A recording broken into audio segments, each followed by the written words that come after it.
আসসালামু আলাইকুম, ব্রাইট কোডারের পক্ষ থেকে আপনাদেরকে আবারও স্বাগতম। তো এর আগের টিউটোরিয়ালে পার্ট 3 তে দেখানো হয়েছে কিভাবে আমরা বেসিক HTML শুরু করতে পারি ট্যাগ দিয়ে। তো আজকে ট্যাগের একটু বিস্তারিত আলোচনা করব। তো এটা কপি করলাম, কপি করার পরে আবার সেম ভাবে ফোল্ডার বানাচ্ছি, control shift N PART part 4। তো আমরা এখানে পেস্ট করি। তো এখানে index.html এটা HTML টা লেখা লাগবে, বাট এর আগে আমরা যে কোনো নাম দিতে পারি। ইন্ডেক্স লেখা লাগবে তার কোনো মানে নাই, তো পার্ট 4 দিতে পারি। তো এটা লেখার আগে কি করা লাগবে সেটা বলছি, কোনো স্পেস রাখা যাবে না, জাস্ট আপনি আন্ডারস্কোর ইউজ করতে পারেন। তো পার্ট 4 দিলাম, দিয়ে নোটপ্যাডে আনলাম, এই তো পার্ট 4। তো আগেরটা ক্লোজ করে দিই। তো আপনারা এক কাজ করবেন, দেখা যাচ্ছে অনেক ক্ষেত্রে আপনাদের এখানে স্পেস বার আসতে পারে, সেক্ষেত্রে আপনারা ভিউ থেকে র্যাপ এটাতে ক্লিক করবেন, তাহলে এই যে এই স্পেসটা হারায় যাবে। যদি আপনাদের ডিফল্ট ভাবে এরকম থাকবে তো এখানে টিক চিহ্ন দিয়ে নেবেন, তাহলে এটা হারায় যাবে। তো এর আগে আমরা H1 PI ট্যাগ গুলো নিয়ে আলোচনা করছি, আর BR একটা সিঙ্গেল ট্যাগ যেটা হচ্ছে লাইন ব্রেকের কাজ করে। তো আমরা আজকে একটু বিস্তারিত ট্যাগ নিয়ে আলোচনা করব।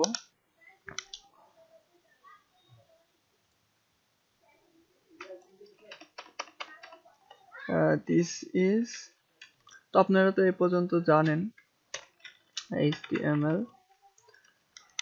তো আমি যদি এখানে কন্ট্রোল প্রেস করে ডি প্রেস করি, তাহলে লাইনটা কপি হয়ে যাবে। তো এখানে একটা স্পেস দিয়ে দিস ইজ HTML। তো HTML দেখা যাচ্ছে HTML। তো আমরা যদি চাই এই HTML-টা, আচ্ছা আবারও আমরা এখানে ডবল ক্লিক করে ব্রাউজার ওপেন করব, অথবা আমরা এটা ধরে ব্রাউজারে নিয়ে গিয়ে ওপেন করতে পারি। তো দেখেন দিস ইজ HTML। তো আমি যদি এই HTML-টা বোল্ড করতে চাই, সেক্ষেত্রে আমার কি করা লাগবে?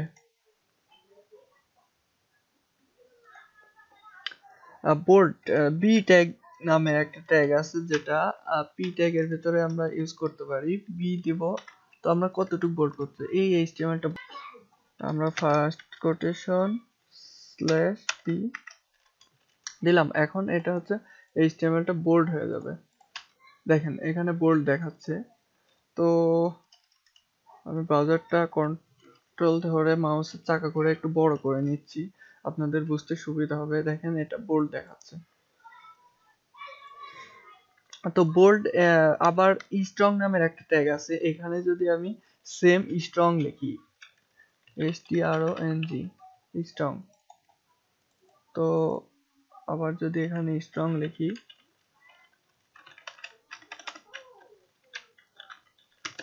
তাইলে এটা ওই সেম ওরকমই দেখাবে, মানে স্ট্রং হয়ে গেল।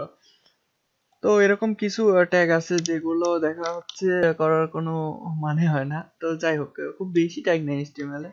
তো আর কি কি আছে সেটা দেখাই। তো দেখা যাচ্ছে আরেকটা লাইন কপি করি, HTML ML দেখা যাচ্ছে, এলটা আমি একটু নিচে দেখাতে চাই, সেক্ষেত্রে একটা ট্যাগ আছে সেম SUB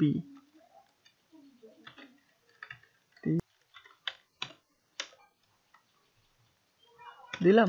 এভাবে লিখলে কিন্তু হবে না, এখানে অবশ্যই স্লাইড দেওয়া লাগবে। এটা শেষ করতেছি, তাহলে দেখবেন এলটা একটু নিচে নিচে দেখাচ্ছে। আমরা কিন্তু এই বি বোল্ড ট্যাগের ভেতরেও এই ট্যাগটা ইউজ করতে পারি। তো একটু লজিক বুঝে কাজ করবেন,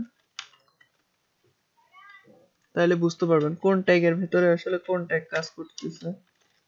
তো দেখেন এবার স্ট্রংও দেখাবে, আবার এটা একটু নিচে নেমে গেছে, এটা দেখতে পারেন। এটা দেখাচ্ছে একটু উপরে দরকার।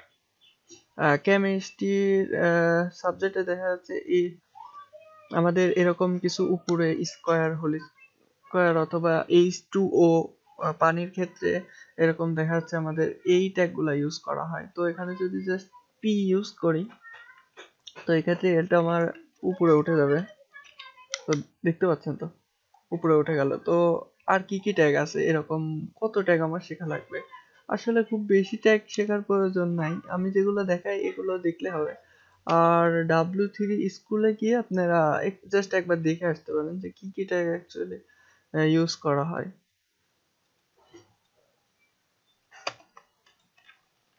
তো আর আচ্ছা এটা থাক, আমরা আরেকটা লাইন নেই আপনাদের বুঝতে সুবিধা হবে। কন্ট্রোল ডি দিলাম, দিয়ে এগুলা রিমুভ করে দিই।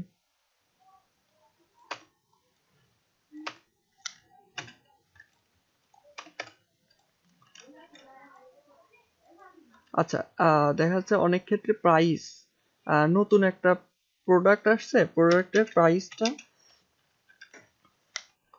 কাটা, আর নতুন যেটা সেটা হচ্ছে পুরাতনটা কাটা, আর নতুনটা দেখা যাচ্ছে একটু বোল্ড হয়ে দেখাচ্ছে। তো সেক্ষেত্রে আমরা কিভাবে সেই প্রাইসটা কাটতে পারি? দেখা যাচ্ছে একটা প্রোডাক্টের প্রাইস $200, তো এটা ওল্ড, তো সেই ক্ষেত্রে আমরা ডিলিট নামে একটা ট্যাগ আছে, DEL, এটা দিলেই, আচ্ছা এটা আমার শেষ ট্যাগ, সেক্ষেত্রে আমরা এখানে ক্লোজ করে দিলাম আর শুরু করি। আর HTML ট্যাগ খুব সহজ, আপনারা বুঝতে পারছেন, জাস্ট শুরু শেষ।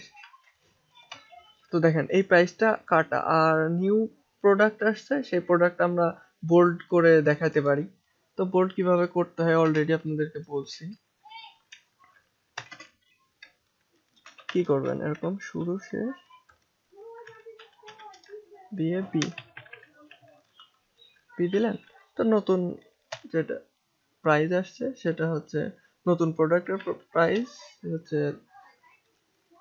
নতুন প্রোডাক্ট অ্যাকচুয়ালি না, মানে পুরাতন প্রোডাক্টের দামটা কমে গেছে, নতুন প্রোডাক্টের দাম বাড়ছে, সেক্ষেত্রে আপনি বাড়াই দিতে পারেন। অথবা অফারের ক্ষেত্রে আমি যেটা বোঝাতে চাচ্ছিলাম, এখানে ডিলেক্ট, তার মানে $200 থেকে কমে দেখা যাচ্ছে $150 হয়েছে, সেক্ষেত্রে আমি 150 জাস্ট দেখাচ্ছি কি হয়। এই যে, তো এই যে এখানে আমাদের একটা স্পেসের দরকার, সেই ক্ষেত্রে আমরা কি করতে পারি?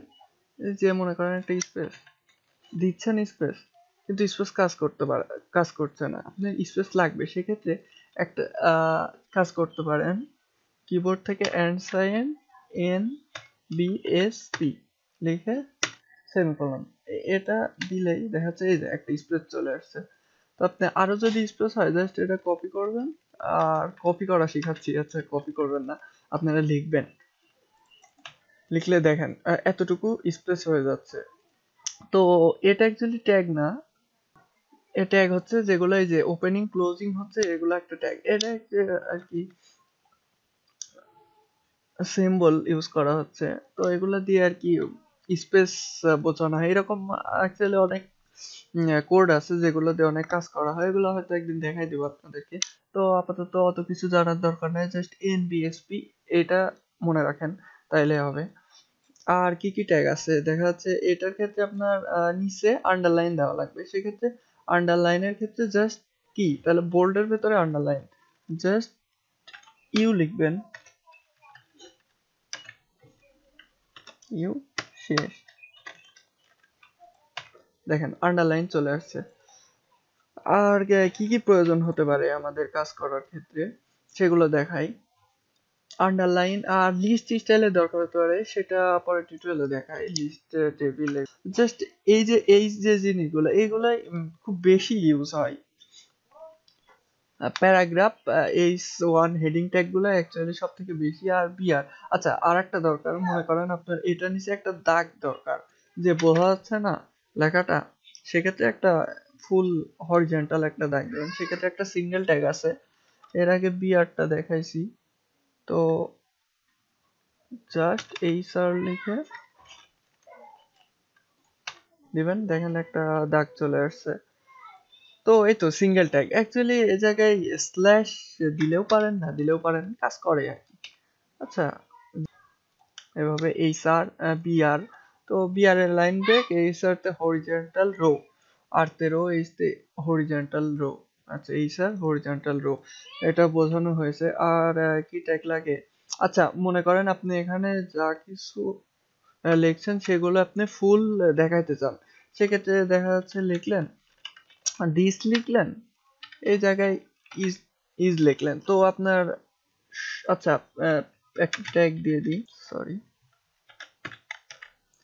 তো মনে করেন আপনি এভাবে দেখাতে চাচ্ছেন পি সর্বশেষ, তো এভাবে কিন্তু দেখেন এক লাইনে চলে। তো এই কাজগুলো আপনারা কিভাবে দেখাবেন, দেখা যাচ্ছে আপনি ওখানে যা লিখবেন তাই আউটপুট দেখাবে, সেই ক্ষেত্রে HTML এ একটা ট্যাগ আছে, সেটা হচ্ছে PRE।